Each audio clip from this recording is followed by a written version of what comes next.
Salute. The streets are buzzing as the Knicks put the beat down on the Utah Jazz, man, at Madison Square Garden. And the New York Knicks are 12-1 at home, man.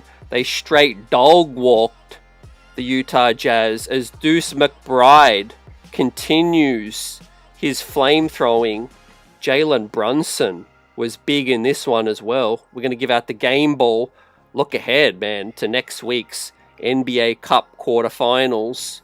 Salute to the chat as Jordan Clarkson faced his former team. And we had a huge amount of action around the league tonight in Westchester as well. As we also had Kevin McCullough have a big night in Westchester. We'll take a look at that. 20 points, 5 rebounds, 4 assists, right? But our New York Knicks across the road at Madison Square Garden, it was extended garbage time. Mohamed Diawara action. Huck Porty got some major minutes too. And Tyler Kolek continues to be impressive, getting his opportunities as well. But our starters, man, they absolutely waxed the Utah Jazz. They started on a 23-0 run, man. They also had their best quarter on the season, a 47-point quarter. Fam, let that sink in. 47-point quarter, 43 or 47 in that third quarter, right? As Deuce McBride hit 7 threes with his 22 points as well. Jalen Brunson, man, the highest plus minus of his career, tied plus 37. Unbelievable, with 33 points, 9 of 17. And let's talk about this one as the Utah Jazz, man. They crossed the country for just 2 games on the East Coast. Their coach is not happy about it. And they played like a team that did not want to be in New York City. They played like a team that, you know, their mind was elsewhere. Their bodies were at Madison Square Garden. But credit to the Knicks, first and foremost, man. This is what we're looking for when we're looking at a championship contender. You know, absolutely blowing these teams out early and sustaining the lead for the entire game, fam. We have a poll in tonight's chat, but let's welcome in our loyals in the chat. Michael Drake, salute. Daniel Berry and Michael Dollar, salute everyone. Hope you've had a blessed week. We've got a noon game on Sunday against the Magic, right? Big action around the league tonight. The Hawks, I think, blew a huge lead. The Celtics blew out the Lakers. And Orlando got a narrow win against the Miami Heat too. And we will continue to talk about the Giannis news circling the NBA right now. But after we've broken down tonight's action, man, Deuce McBride, the way he is shooting right now, he came out like a player, you know, upset to lose his starting position. And so he should be, because he is worthy of an NBA starting gig, the way Deuce McBride is playing, man. He's shooting with so much confidence. Got to give a ton of credit to the coaching staff and Mike Brown, you know, first and foremost, because, look, there's a lot of guys playing, you know, some of the best ball of their careers. There's some players that aren't and need to play better, Mitchell Robinson included. Cat can play better, but OG was back tonight. Great to see. And we give out 2 game balls to Deuce McBride, Jalen Brunson, as Hart retained his starting job with OG Anunoby returning, and of course Mitchell Robinson coming off the bench. Quite notably, guys, is Mohamed Diawara got rotation minutes early ahead of Yabusele. So Yabusele was benched for this one, but Yabusele got major garbage time minutes in the fourth, and he actually put up some points in a hurry. So Yabusele, you know, has to obviously do a lot more in the coach's mind, I think, to get back into that rotation. But we're seeing a coach give some younger players a chance, and I'm happy about that. Welcome in, Susan. Great to see y'all. Noon game on Sunday is very important, says Michael, against the Magic. Yeah, they are 2-0 against us, fam, and we got to get that revenge back. Like I said, the way Deuce is shooting, man, he's unconscious right now. But it's a credit, and it's a whole trickle effect, guys, of the offense. As the Knicks led 68-47 at the half, man, the Jazz did not stand a chance. 23-0 start for the Knicks, and they were fired up in this one. Obviously losing to the Celtics and then beating the Hornets the day after. But the Knicks having a day's break, staying in New York City, and obviously the 12-1 story, I think, is a big part of the Knicks season success so far. So let's bring you up to speed with our poll tonight. But please hit that like button and subscribe to the channel tonight if you're rocking with us. And I appreciate you joining us. Our poll in tonight's chat is, what is your highlight of the quarter waypoint in the season so far? Option number 1 is the 12-1 home record, right?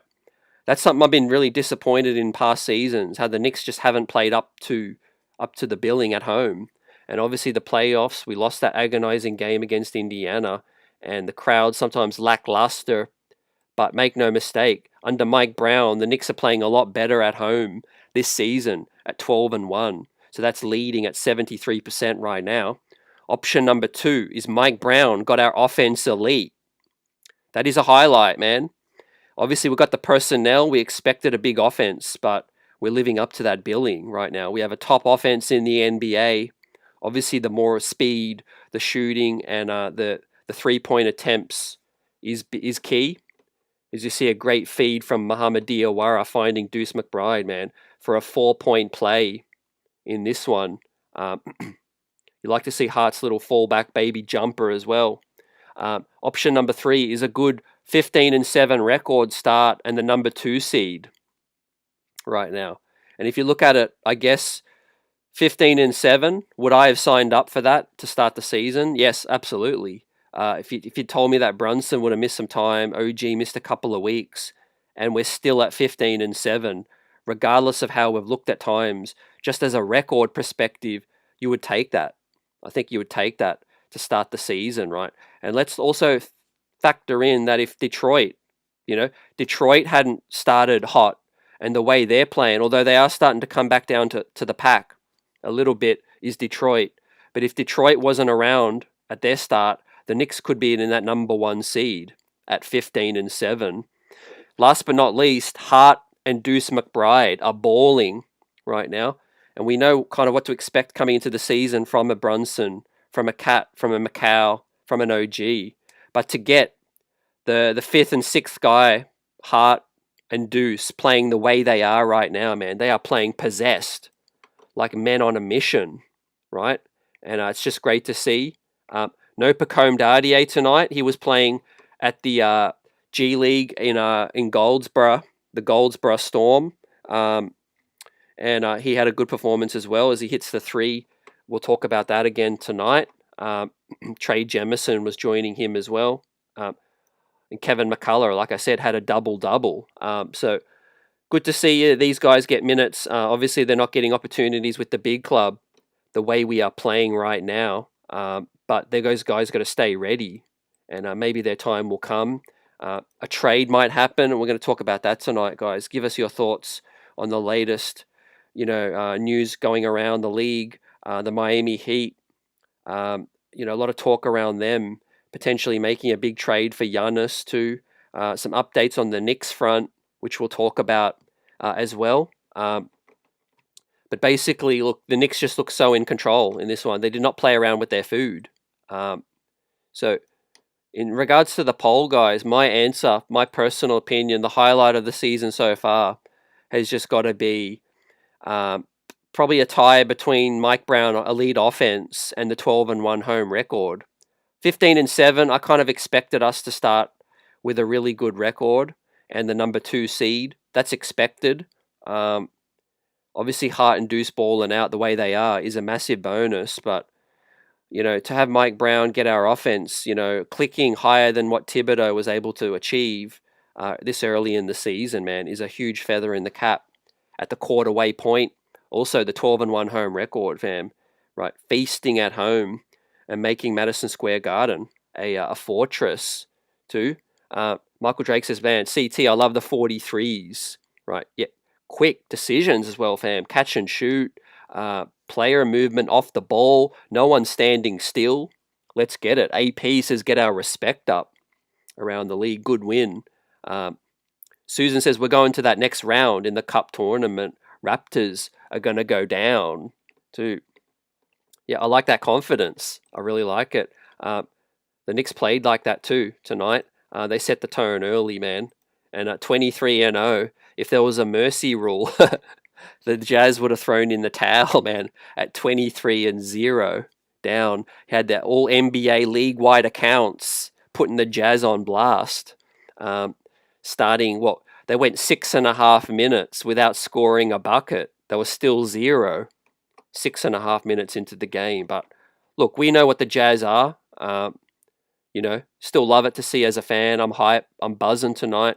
It's Friday night Knicks, and we've got Jarl in the building, chopping it up. Buzzer beater, salute. Yeah, I'm looking forward to the road ahead. But OG, that's one guy back. We're getting close to full strength. We've got to get Landry Shamet back. But obviously, this Giannis thing right now, right? It's dividing people around the league. It's dividing fan bases right now, because anytime you get one of the best players in the NBA that's set to be on the move, and make no mistake, this ain't no rumor. Giannis is going to get moved. He's going to have that conversation with the front office, and obviously, I think December 15, league-wide, all the players that were signed as free agents can get moved.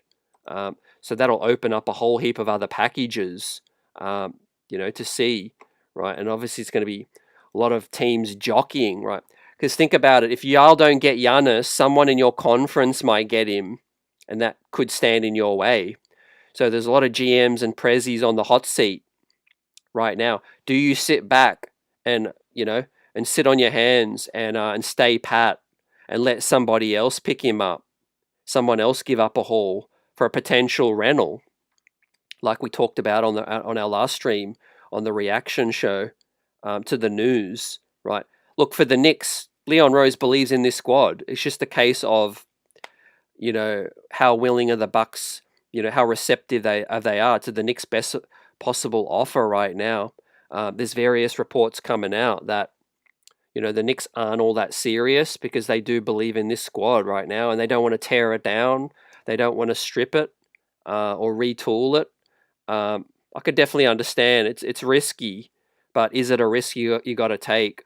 I'm leaning towards that, but obviously I'm not privy to, the particulars and the offers. But one might think that Karl Anthony Towns would have to be in that deal, possibly going to another team.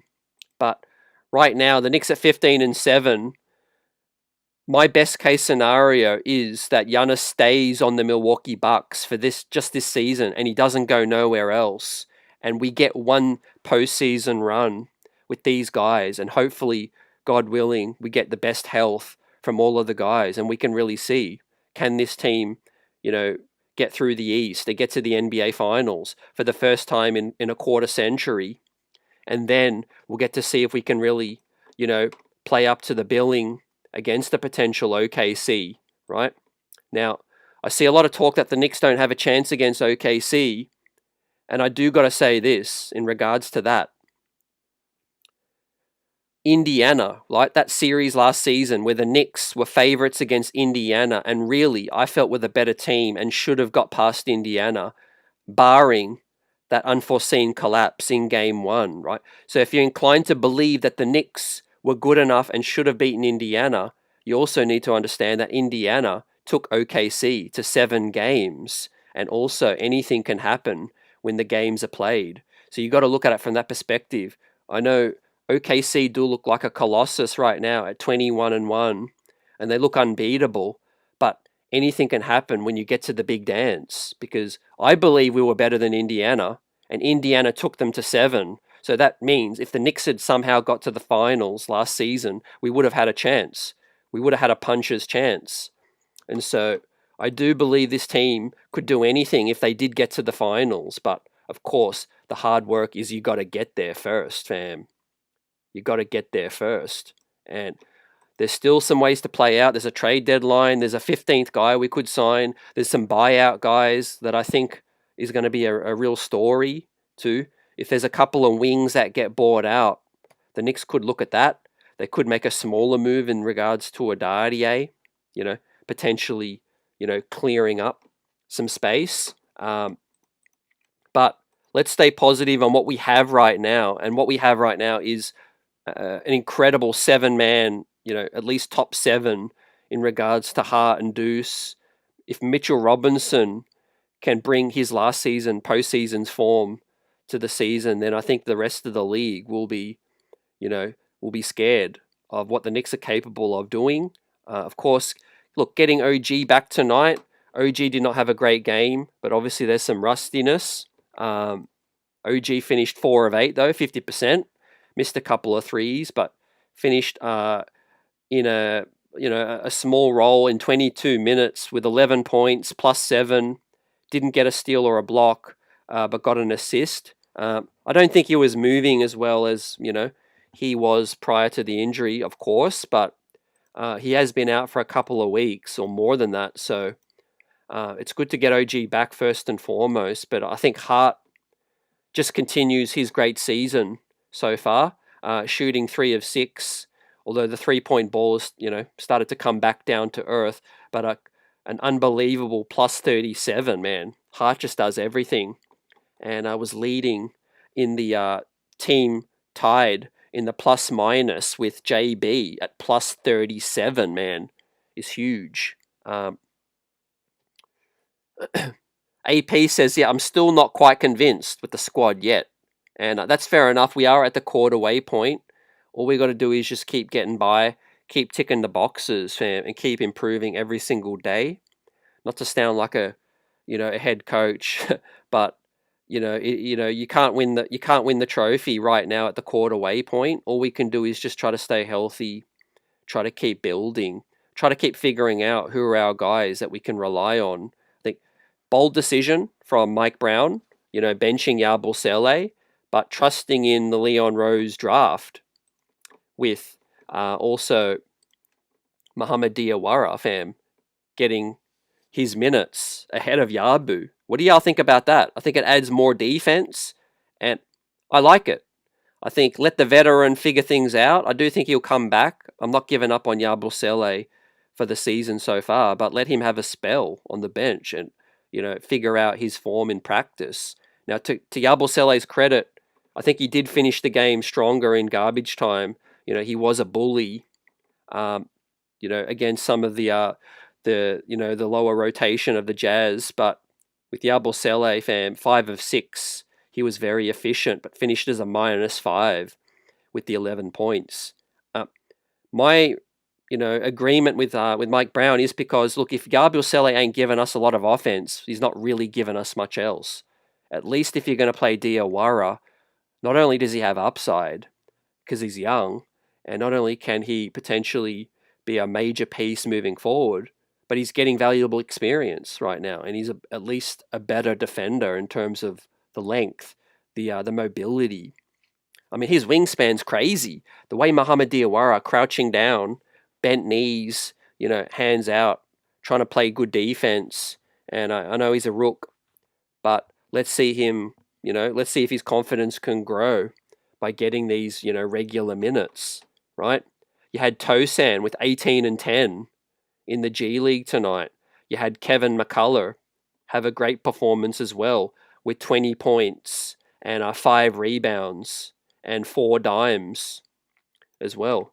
As Kevin McCullough, is a guy that I want to see get a shot too personally, but I'm happy with Diawara getting these opportunities. Kev on the 2-way contract. I do think there's going to be a move of some sort. It might not be the Giannis move, but Leon Rose will make a move at some point, and not including signing the 15th guy in April, but he might be able to do something sooner.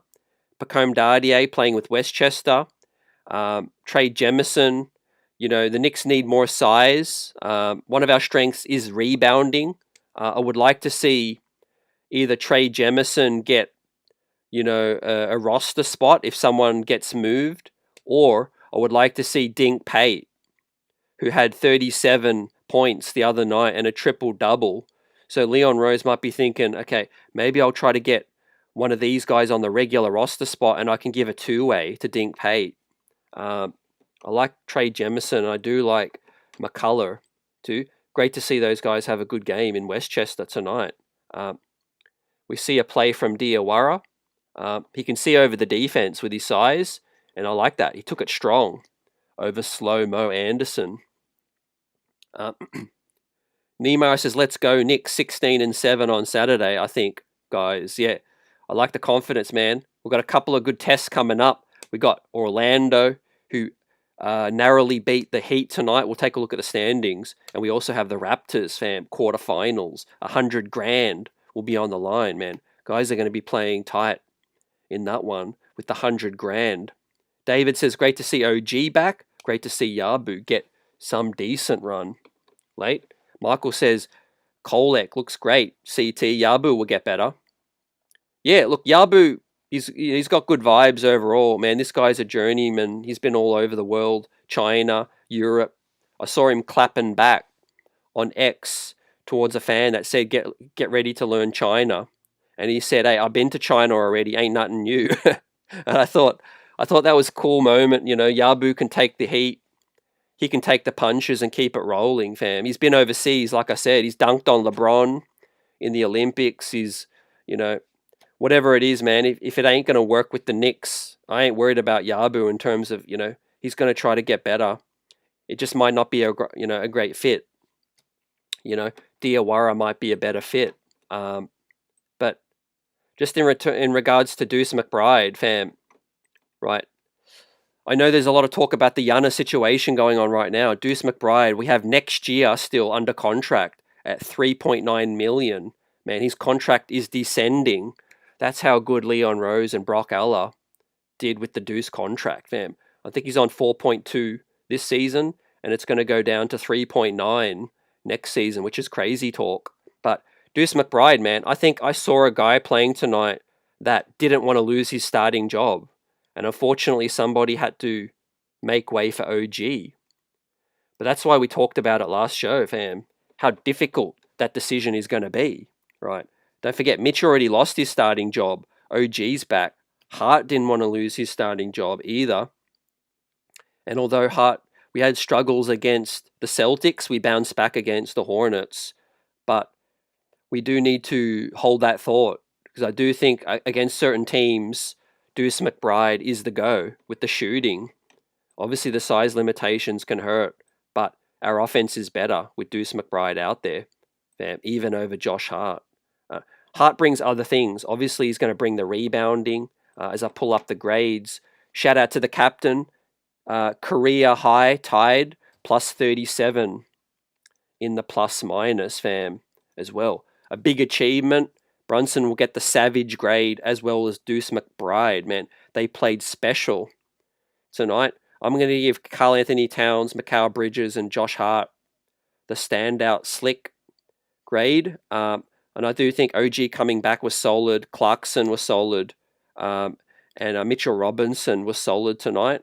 And I'll give Kolek Diawara, fam. They were more on the silent side, but playing their role on this team. But the confidence is growing, definitely, with this squad. As we check in on tonight's poll, 61% say 12-1 home record is the quarterway highlight so far. Quarterway season highlight. Close second at 22%. Well, not close, but second at 22% is Hart Deuce Ballin. And 11% say the good 15-7 start for the number 2 seed. And 5% say Mike Brown got elite offense, right?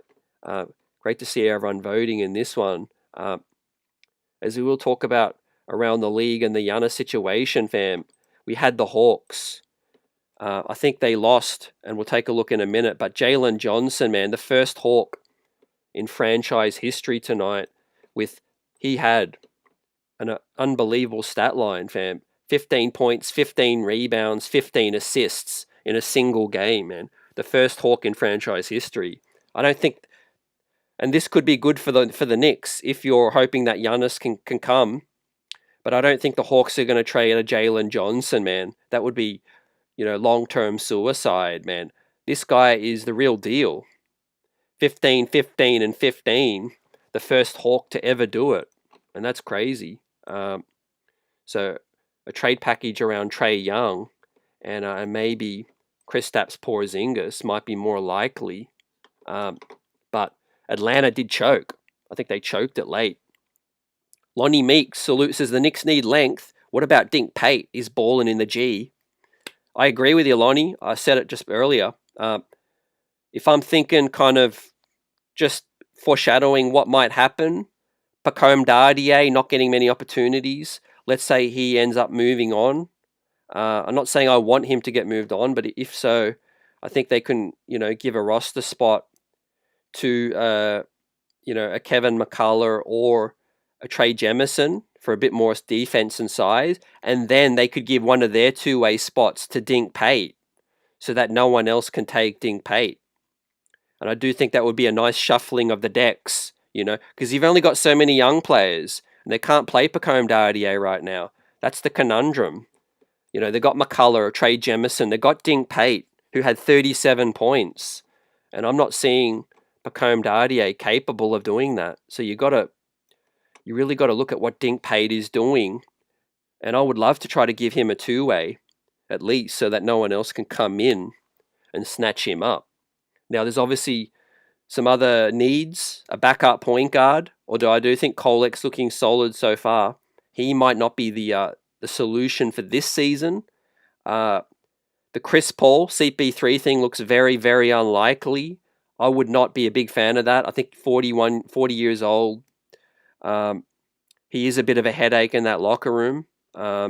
Despite his experience, despite his will to want to win, he is a lot to handle, is Chris Paul. I just don't know if that's the right fit with this squad, and I don't think the Knicks are intending to go for a Chris Paul. I do think they're going to look towards more of a Jose Alvarado, Javon Carter, a guy who could play defense, a guy that could stay out on the floor and, be a bit more healthy, be a bit more, gritty on the defensive side as well.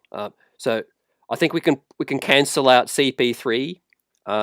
Let's see what Kolek can continue to do, man. We're only at the quarter-way point, and that could be a highlight. Kolek wasn't getting chances last season. Now he is, and he's taking those chances right now. Kolek was 3 of 6, 7 points, 2 rebounds, a steal and assist. Look, he's not wowing nobody, but in 10 to 15 minutes, he's definitely looking more steady, and the offense is flowing when he's out on there on the floor. He's finding guys, and he's a real floor general. Keeps his head up. He's keeping his dribble alive. He's actually looking for the big men when they roll. He's, able to actually get 1 foot in the paint now. That's the difference. I think Kolek is able to get to the paint, spray it out, and the ball is really moving. So if that is a small sample to go by, I think as we approach the second quarter of the season, Kolek can only get better. Right? That's the positive sign, guys. Kolek can only get better. He can only get more comfortable. I don't see him regressing. I think the experience is doing well, and I think he's going to, maybe shore up that backup point guard spot. Now, there is some worries on the defensive side. Like Lonnie says, we do need some size. And I do think we're probably going to pick up another veteran, whether it be a Javon Carter, Jose Alvarado, whether we, elevate one of the other guys from the two-way and then give Dink Pate the two-way. We'll see.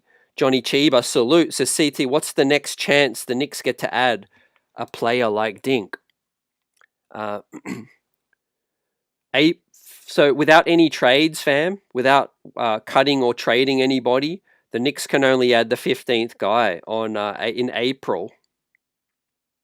And obviously Landry Shamet, we can't forget, he's going to come back into that rotation, man. He's avoided surgery, and he ain't, he ain't going to be out for that long right now. He ain't in the sling. He's looking good in the locker room, all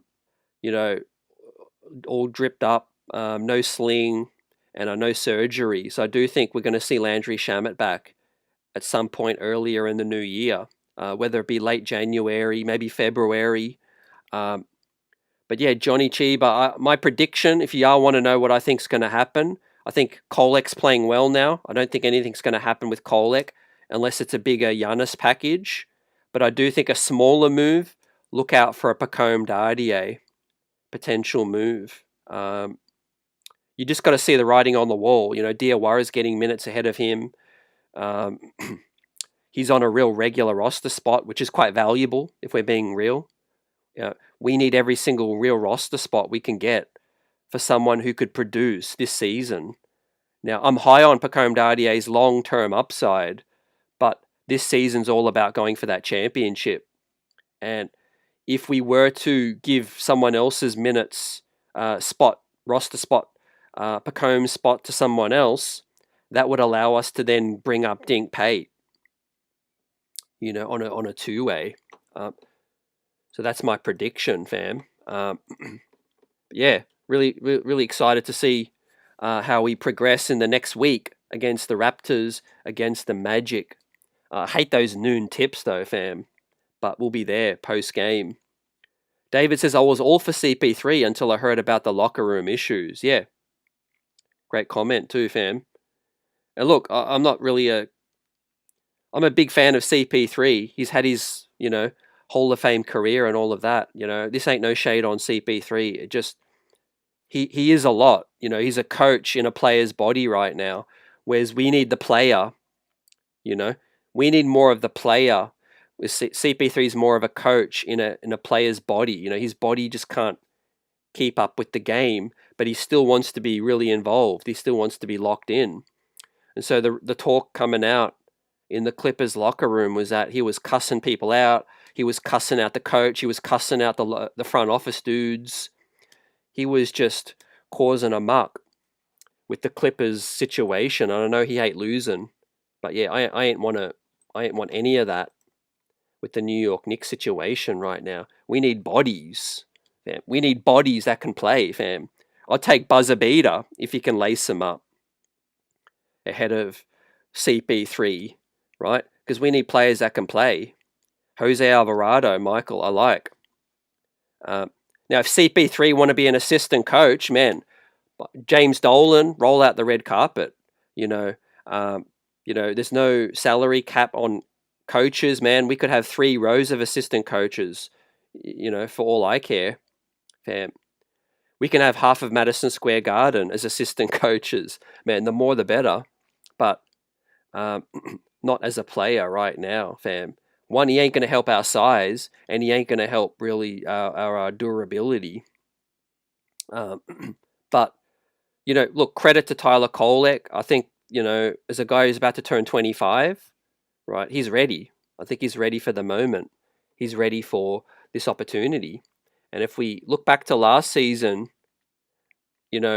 Tibbs did get a lot of criticism for not playing Kolek, but there were many times last season that Kolek just wasn't ready. And that's okay to admit, because some rookies just can't come in and impact winning straight away. It don't matter if you're the second overall pick. It don't matter if you're pick 8 or you're pick 13 or pick 18. Some rookies just in their rookie year, it's all about learning. It's all about adjusting to the game. But in their sophomore year, in the second season is usually when these players, understand how the league works. They go around the league once and they understand, and they have obviously a big workout summer, and by all accounts, Tyler Kolek had a big off season, putting on some muscle, practicing his dribble, keeping his dribble up, and working out with Chris Brickley and other veterans as well, trying to get more hardened for the season. And I do think he looks better, definitely, this season. David says Deuce took that time to develop too. Can't forget that. Deuce is one of the hardest workers, and even Tibbs really appreciated that about Deuce. He leaves it all out there, fam. Fun fact for you, Trey McBride, Deuce's brother. And that's right. How ironic is that Deuce McBride, his brother, is called Trey. And right now, all Deuce McBride is shooting is trays. But Trey McBride, Deuce's older brother, is also a hooper as well. and he's been playing in Australia, not in the NBL, but in some of the lower leagues as well. So I do know Deuce McBride come down to Australia in the summer as well to visit his brother down here, and he has an incredible work ethic, as well as Trey McBride, the family from a great background, and look, anytime you're a second round pick, but had a great college career at West Virginia under Bob Huggins. Deuce McBride came into the league with that work ethic. The skill set wasn't that refined, but the work ethic was there from day one. From day one, Deuce McBride's work ethic, all he had to do was just basically, work on the skill set. But I mean, I'm okay to admit I never could have foreseen Deuce McBride's shooting to come the way that it's come. It's been unbelievable to see too. Susan says CP3 just retire and State Farm got you. Also, he got the whole league lifelong health insurance too. Definitely with the 10 years service in the NBA. Deuce is so beloved, fam. But does that change your perspective on a potential Giannis trade, fam? Right. And if you're the Milwaukee Bucks, right? Maybe our trade potential package could surpass the Miami Heat or the Atlanta Hawks, right? If it's Cat, OG Anunoby, and Deuce McBride, together with maybe Cole Eckerdadier and the pick swaps and all the second rounders at the Knicks, right? That's, unless it's the Oklahoma City Thunder coming in with all their picks, that's right up there in my opinion. Not saying I would do it, because I would love to keep Deuce. But if it is Cat, OG, Deuce, and a young player and the picks and all of that, potentially, that's right up there with any pick that the Heat, the Spurs, and the Hawks can offer, in my opinion. Because of one of the reasons why Deuce McBride's playing right now. He's an NBA starter right now. I wouldn't be a fan of taking back Kyle Kuzma. But Kyle Kuzma might be able to get rerouted somewhere else. And I know there's a lot of talk that the Knicks aren't really interested right now or active and kicking the tires on the Giannis thing, but I refuse to believe that. I do think that the Knicks would move for Giannis. They're just obviously waiting to see what the Bucks gonna move is gonna be. As I said, the hope and the expectation is that the Knicks could try to get Giannis in the future, but not right now. Right? If he goes somewhere else, it might be reluctantly as a rental. But I think the Knicks' best chances in the summer, the Bucks know this as well. It's just going to be how forceful that Giannis will get. Right? If Giannis kicks up a big fuss and says, I want to move right now, then the Knicks would still be okay standing pat, I think, and letting him explore his future options as a rental, because the Knicks aren't in the business of giving up assets for a rental until they get that confirmation, right? And the Bucks know that they can get a better package from the Knicks in the off-season, right? Now, there's a lot of talk about the Heat, who lost today 105-106 to our next opponents, the Orlando Magic, right? As a Slow Runner 14 says Knicks should just wait for the summer. Now would be a bad time to. I'm inclined to agree with that. I would love to get Giannis now, but I would also love to see this team, give it a run. Give it a run this season. Hopefully, if we're healthy, I think we can get through the East. But as I said earlier, the real threat is if a team in the East gets Giannis, then that's another obstacle, and Leon Rose has to seriously consider that, fam. Right? Let's say for hypothetical, the talk is that the Heat are willing to offer Tyler Hero, Khalil Ware, and either Jaime Jaquez or Andrew Wiggins. Let's say either or. Jaquez or Wiggins with Khalil Ware, Tyler Hero, the picks and all of that. Right? Let's say if that was successful, and I'm not saying it's going to be, but let's say if Giannis was to somehow get to the Heat with that package. That means they would have a starting five of Davion Mitchell, Norm Powell, Harquez or Wiggins, either or that doesn't get moved, Giannis Antetokounmpo, and Bam Adebayo. I could see that making the Eastern Conference Finals. Bam Adebayo, Giannis, Wiggins or Harquez, Norm Powell, Davion Mitchell. That's a very good starting five, right? That could be formidable for the Knicks to go up against if Giannis goes to the Heat. If Giannis goes to the Atlanta Hawks, it could be Jalen Johnson, Dyson Daniels, and Giannis together with the rest of their squad. Most likely Trae Young, Porzingis would be out of there, and Risache. Right, that's a good package if you're the Bucks. Thinking about you could, keep Trae Young or move on from him. You obviously can keep Risache, build around him, and you could get a Porzingis as well. That could improve the Hawks. I don't know. I don't think the Detroit Pistons, from what I'm hearing lately, I don't think Detroit are going to move for Giannis this in season. I think they're in the Knicks kind of boat where they would love to see their roster just stand pat and let that play out. But I could see the Cavaliers, I could see the Heat, I could see the Magic try to make a run. The Raptors, I don't think, have the package, right? I don't think that's, the Orlando Magic probably have a better package. As we see tonight's action, guys, Jay Giant salute, says, good game, bro. What's good? Loving the home record, fam. That's our highlight for me, 12-1 at Madison Square Garden. Obviously beating the Celtics and the Cavs to start the season, I think, was a good get. I want to definitely get our revenge on the Magic. The Giannis thing, man. I don't know if he's going to be patient enough to wait till the summer, but if he goes somewhere else, it'll be a rental. I do think he'll still have real interest in the Knicks. His free agency is still, impending. Giannis don't strike me as a guy that's going to commit to a new team immediately. He knows he's a free agent at the end of next season. And the end of his career, the final years are very important. He doesn't want to waste, those years in a bad situation or a situation that he can't win. So let's say he does go to the Hawks or the Heat. I think he's still going to play out free agency. So Leon Rose might have a wink. He might know what's up through the connections.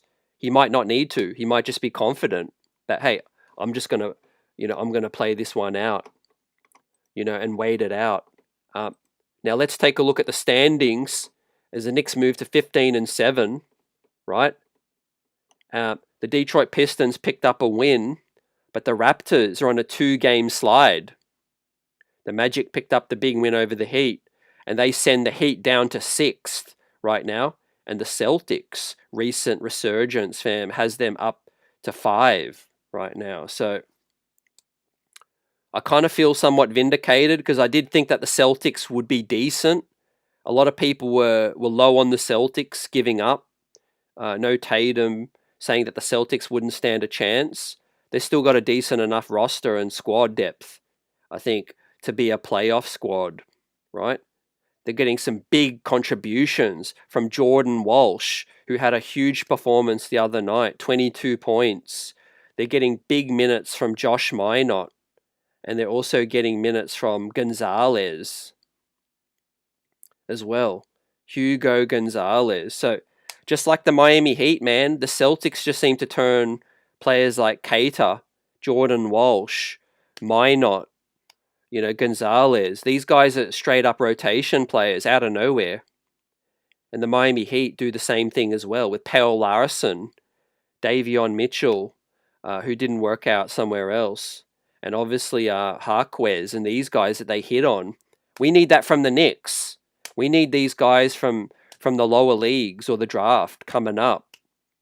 Hopefully Kolek, Diawara can be those guys for us, fam, moving forward. Susan says Giannis just bought a home in Wisconsin. He may have, but yeah, that don't move me. I don't think that's going to be a hold up. I do think that he has roots there now. He won a championship. I do think he'll have his number retired as a Buck. But yeah, I do think Giannis can, move on to the next chapter of his career. He's only going to turn 31. I think he could have a 5-year run with the next team that he can get to, fam. Be weary of the Spurs, definitely. I think the Spurs and the Rockets would lead the West. Maybe Minnesota. Minnesota might be able to get creative. They're thinking heavily about the Julius Randle contract. I don't know what they're going to do next, but they need to make some moves. And I do think some teams out west, Spurs want to get Wemby some help. And the Rockets have got the assets. They could part ways with Şengün, I think, if they wanted to, and still have Kevin Durant with Giannis and Amen Thompson. That would be scary. Now the Golden State Warriors, they might try to do something crazy and pair Steph with Giannis as well. That might appeal to Giannis, right? But out east, I do think Atlanta and the Heat are going to be super aggressive. The Cavaliers as well. The Cavaliers, I think, are going to be aggressive with the Hawks and the Heat. Celtics, I don't see them going for it. They're going to be patient. Indiana are going to be patient. Wait for Tyrese to return. The Raptors, I don't think they have the assets. The Magic, I don't know if they put together a package. Is there enough when Giannis arrives to say that that's the contender that Giannis is seeking? I don't know yet. The Pistons, I think they're going to stay pat. So I think out east, it's between the Knicks, the Hawks, the Heat, and maybe the Cavaliers. I think it's going to be really, really interesting right now. But if the Knicks package is to potentially improve the way Deuce McBride is playing, not saying I would give up on Deuce, but from a Bucks perspective, he would be a nice piece, that you'd be looking at, right? If I'm looking at that Heat package and I'm like, yeah, Wiggins, Harquez, Khalil Ware, or Tyler Hero, if I can potentially get a young Deuce McBride together with OG Anunoby and Cat, that would be a big package. And I don't know if Leon Rose would be willing to go there. Now, interesting, guys, there is a report from Chris Persianen of Clutch Points, and also yesterday a big report from the Stein line from Jake Fisher talking about that Giannis had let a teammate know in the summer that he felt a Knicks trade was close to eventuating. Right. So, and then a report from Chris Persianen of Clutch Point saying that the Bucks called the Knicks up and made a real offer. Now, obviously, the Bucks didn't like what the Knicks were willing to give up, or the Knicks' Leon Rose wasn't willing to give up his full package at that point. But either or, the Bucks were very serious about, seeing what's up with the Knicks. And so I don't think that, we're too far away. I do think that I do think that the Bucks are going to move Giannis. Right. Depends how quickly he forces this thing. Buzzer Beater says, if it was tonight with Tibbs, we would still have starters out on the floor with a 35-point lead in the fourth. Probably would, man. I agree. Knicks need to sign McCullough to a regular contract, trade Dardier, and sign Dink Pate to the two-way. 100% agree, slow runner. I do think with Dink Pate and what he's capable of with McCullough, I do think that's worth sacrificing Dardier for. Because, look, Dardier is just not on our timeline. I like Dardier. I like his long-term prospects, but I don't think he's on our timeline right now. AJ, what's good? I don't care what anybody says. We are an elite team competing for that NBA championship 25-26. We can snatch one this year. Let's go. Knicks, AJ, I agree. I think we can go for it this season, but we do have very fine margins, man. We do need to be healthy. We do need to catch a couple of breaks. I'm not going to lie. I don't know how the rest of the East is going to play out, but it's going to be a war if it is against Detroit. It is going to be an absolute battle if against the Miami Heat. And we'll be there. We'll be ready. I'm not ducking any smoke, but it will be tougher than some people expected, fam. Because every season has a mind of its own, fam. We see a great two-man game, Kevin McCullough to Trey Jemison, fam. That's the thing that Kevin McCullough can bring, is some playmaking as well. He plays both sides of the ball as a guard, wing, swingman. Um, you know, and obviously the 20 points and the 10 rebounds is big time for Kevin McCullough as well. Good to see him ball out, get this confidence. Now, the good thing is we do have him on a two-way right now, but he's not going to get any minutes currently. But the way Dink Pate is playing was definitely eye-opening. I'm surprised no one's picked him up, fam. He was touted as a lottery pick 12 months ago, right? But yeah, good bounce back from JB. He was absolutely in a rhythm. We needed this JB against the Celtics, when it comes to that game that we dropped. But he was getting abused by Jaylen Brown. But I mainly blame the coaching situation. Our game plan wasn't right against the Celtics. Hopefully Mike Brown has learnt from that. And we let their role players get comfortable. And we should have doubled Jaylen Brown a lot quicker in that one. So yeah, look, I think there's so much road ahead for this season to say that we still can, compete for that championship this season. But it is an uphill climb, man. I'm not going to lie. I do think it's going to be tough, especially if we do get to the finals. You got Oklahoma City most likely going to be there, but honestly, what's 6 more months, right? If we can get Giannis for a better package in the summer, then we should do that. If we do get Giannis this season, in season, most likely our depth is going to get gutted. And it is going to leave Leon Rose in the front office, a lot of work to do at the trade deadline to try to, fill out the rest of the squad.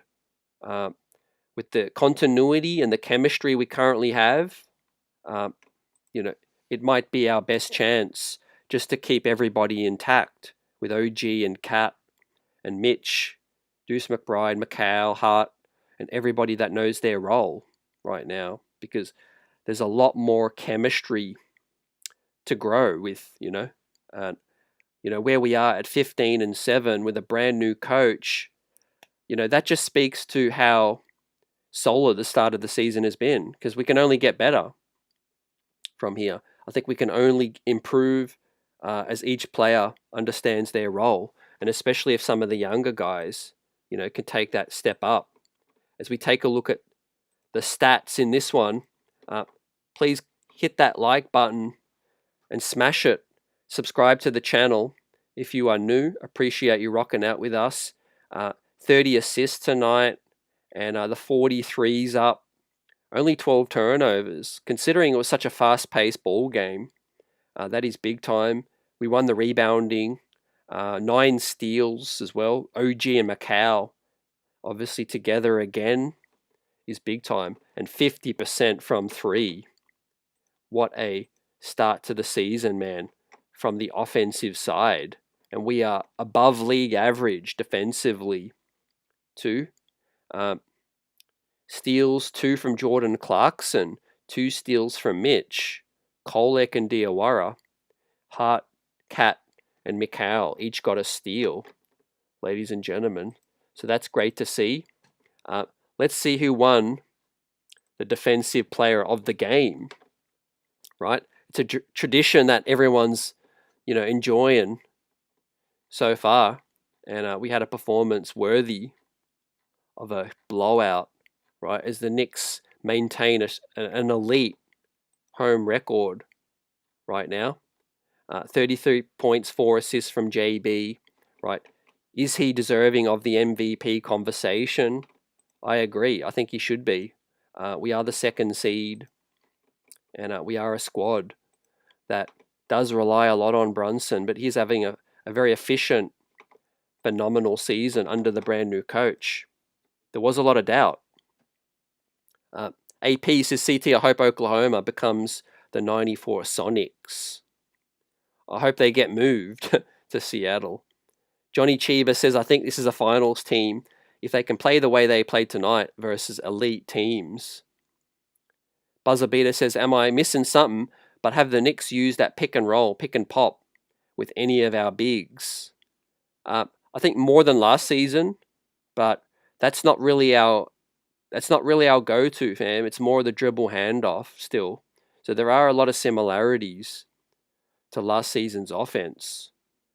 Susan says, not happening, not trading Deuce. Yep, I could agree. I think having Deuce under 3.9 million next season is a steal, right? For his production, I think you got to try to hold on to that contract. I don't know about sending messages around the league because it's the Jazz, but our performance was statement-like. AJ, it was definitely statement-like. If we can play like this against Orlando or against Detroit, then we'll definitely be living up to our favorite billing with the Vegas odds. At the start of the season, Michael Drake says Orlando and Detroit. CT, we must beat those teams and step up. Yeah, continuity is key. Having OG back, I think that's the start. Next is getting Mitchie Rob, back to his best, and that's your core 8 guys with Hart and Deuce playing well. With Mitch playing well, hopefully soon, OG back, those 8 guys can go toe-to-toe with anyone in the league, fam. Even OKC, the way Deuce is playing. Now, obviously, styles make fights, guys. Matchups matter. We don't match up that well against Orlando because of the size and the physicality. We don't match up as well against OKC. So we're going to have to thrive at our game, which is don't give them no second chance points. Make sure it's one and done. Grab the rebound. Rotate well, rotate sharp. Whether we're switching or fighting over screens, everyone must be ready to rotate. And I think we can play solid defense in the postseason enough to slow Oklahoma down. Now, a lot is going to depend on how Oklahoma can slow us down with our lack of size. Now, that could be one of the reasons why Mike Brown doesn't start Deuce McBride. Hart does offer, a guy that could defend more bodies. Hart is a guy that rebounds better than Deuce McBride. Now, Deuce brings the three-point shooting. He brings, more playmaking, But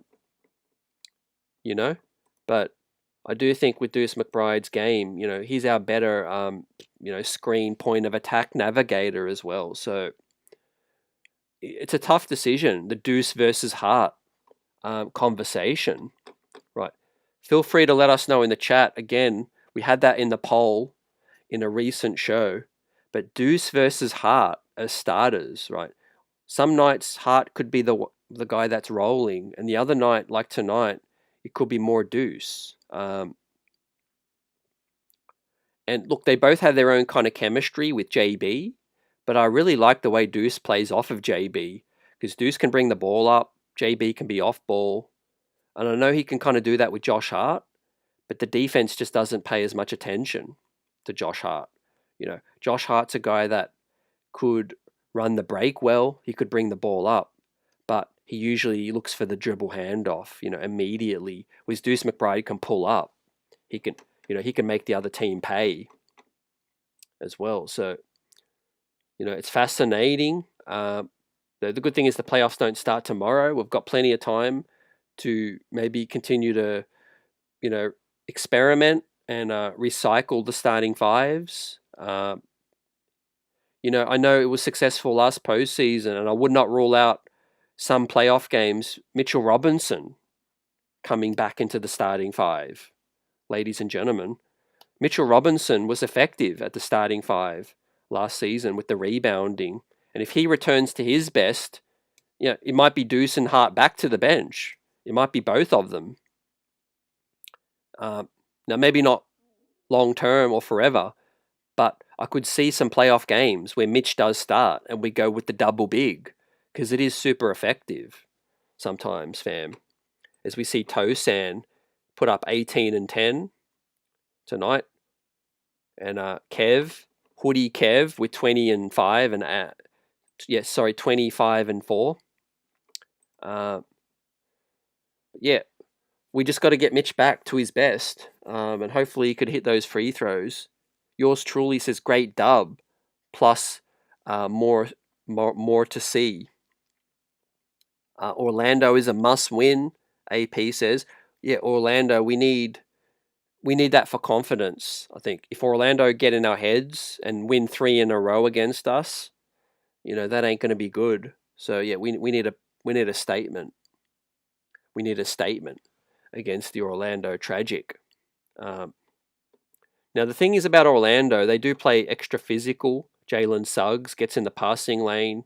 He gets into foul trouble usually. So I need the New York Knicks to really look at that and try to take advantage of that, right? So let's take a look at our schedule now.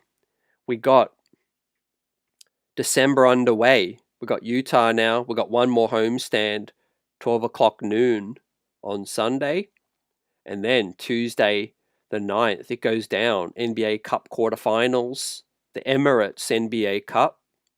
And I will play the Toronto Raptors, fam, in an old school Atlantic division rival. Going ways back when we used to battle them, when they had Jose Calderon and Andrea Bargnani, and obviously before that when they had Vinsanity. But Brandon Ingram's made a splash. RJ Barrett quickly. There's some juice to this kind of matchup, right? The Raptors have kind of fallen down a little bit. But as I bring up the standings again, we just take a look out east. That is a situation that is going to unfold as the Raptors are in the third spot at 15 and 9. So credit to them, but they are on a 2-game slide.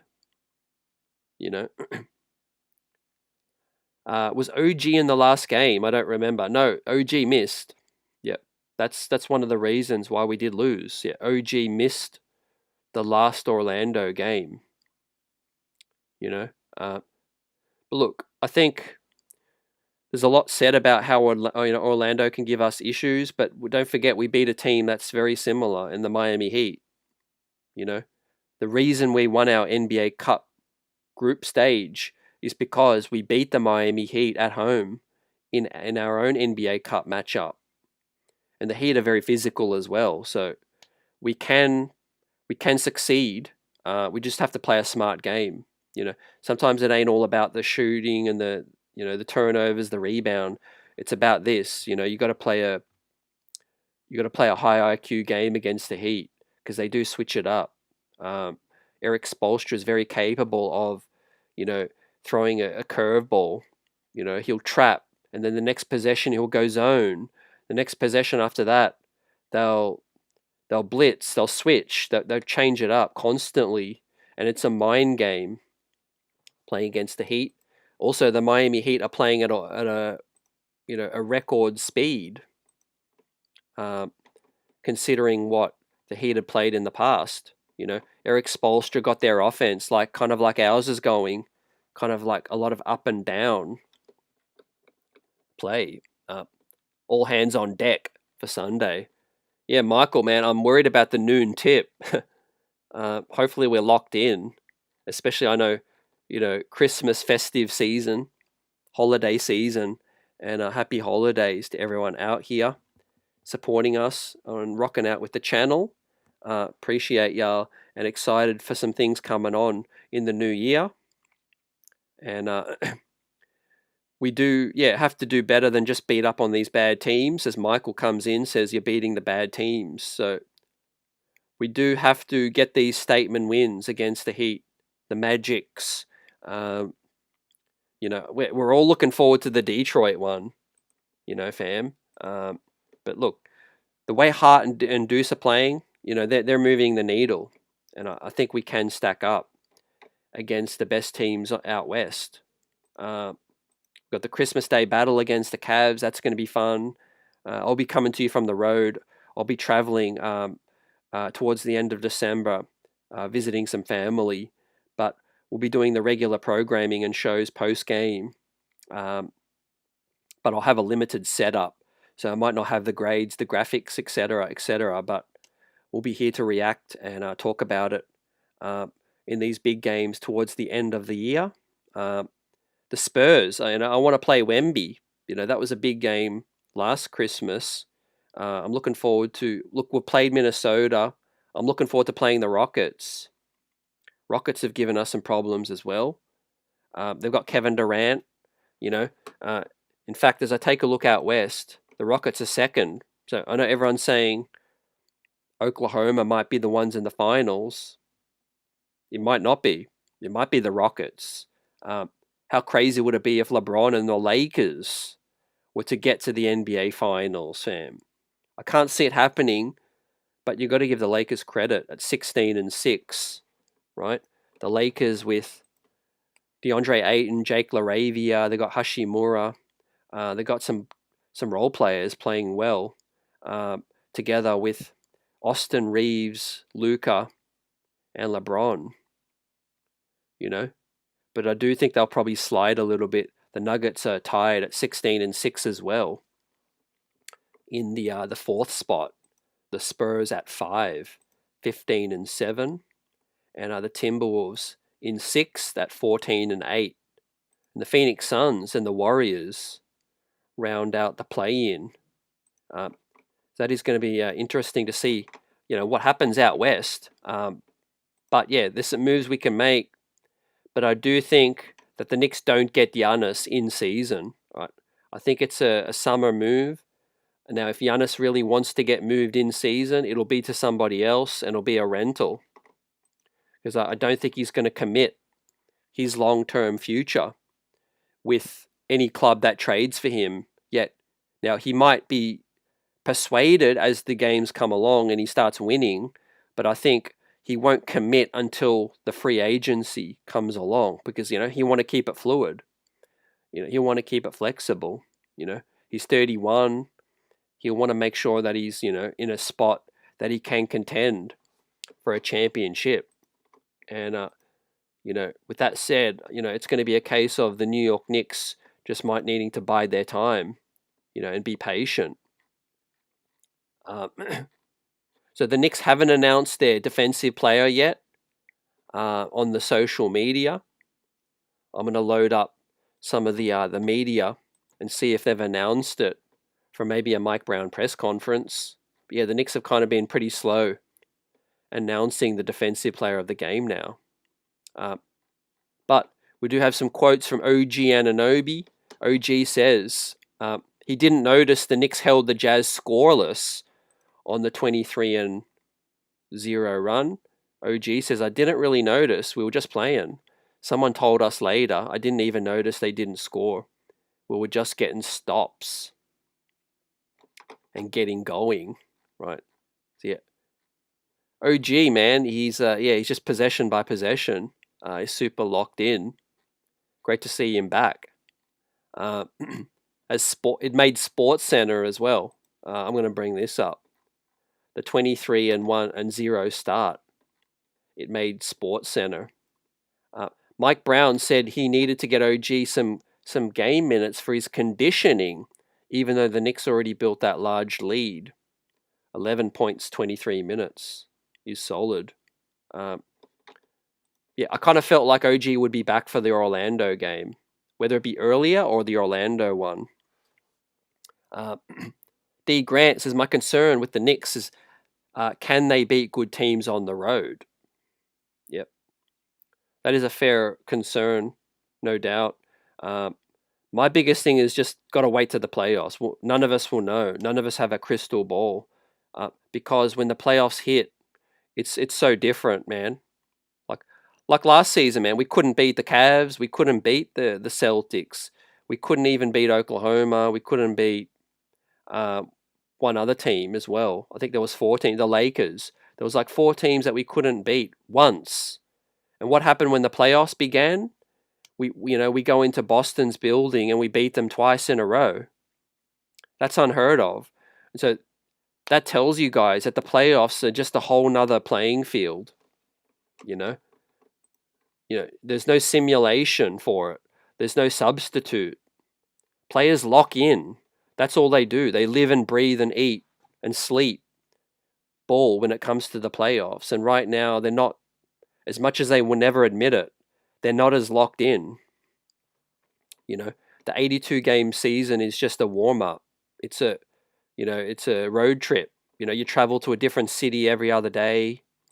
It's a day job for them. It's a grind.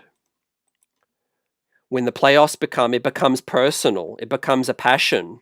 It's not just a day job. It's more than that. It's legacies on the line. It's beefs. It's rivalries. It's all of that. Head coach versus head coach. Wanting to get the best of each other.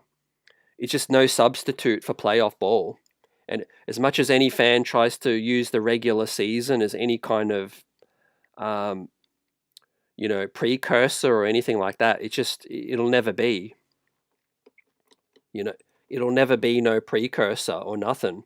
Like I said, the Knicks could lose to the Celtics 10 times in a row. And when the playoffs come, they come back with a vengeance. So yeah, it is going to be tough to, predict.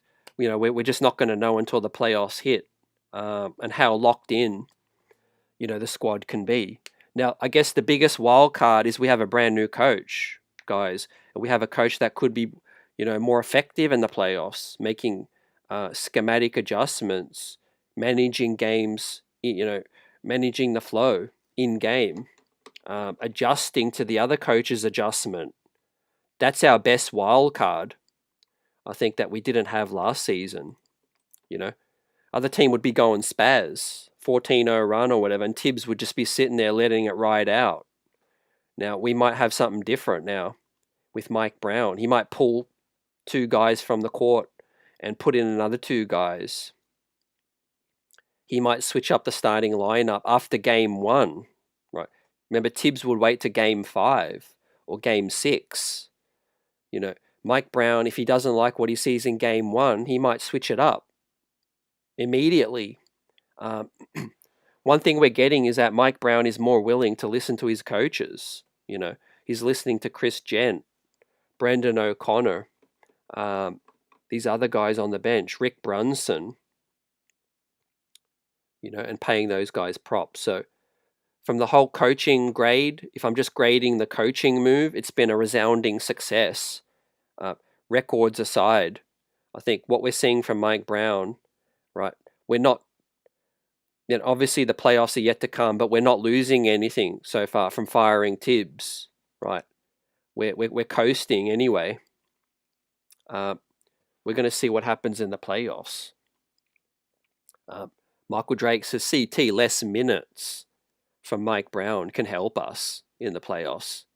AP says, CT, I don't think he should, but do you really think that Mike Brown would be fired if they don't reach the finals in his first year? The